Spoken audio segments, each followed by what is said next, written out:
धन्यवाद भाऊनी सत्कार केल्याबद्दल. आणि सांगायचं तात्पर्य एवढंच आहे का तुम्हाला बदलापूरच्या राजाला एकदा तरी तुम्ही हे करा. या हो, हे माझे अध्यक्ष आहेत बदलापूर राजाचे साहेब. यांचं नियोजन ते बघतात काय नाही तुमचे. आणि अजून काय माहिती तुम्ही देऊ त्या बदलापूरच्या राजाबद्दल?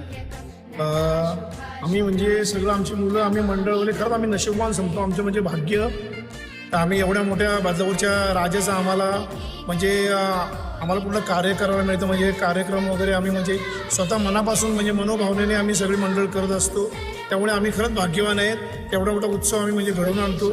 आणि हा बदलापूरचा राजा हा फक्त आमच्या मंडळाचा नाही राहिलेला तर पूर्ण बदलापूरची शान आहे. प्रत्येक वेळेस तुम्हाला आमचं यावेळेस आणि वेगळी संकल्पना आहे. आणि याच्यामध्ये कुठलीही हानी न होता व्यवस्थितरित्या हा पार पडला. 10 दिवसाचे आपले गणपती बाप्पा आहे.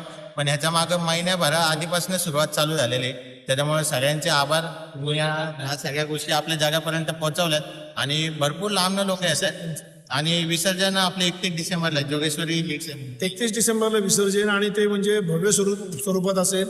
म्हणजे तुम्हाला असं वाटेल का जसं का म्हणजे लालबाग पूर्ण उतरला आहे. बदलापूर वेस्टला म्हणजे तुम्ही बघाल भरपूर भाविक असतील. आणि जास्तीत जास्त भाविकांनी विसर्जनामध्ये सामील होऊन विसर्जनाची शोभा व्हावी. धन्यवाद.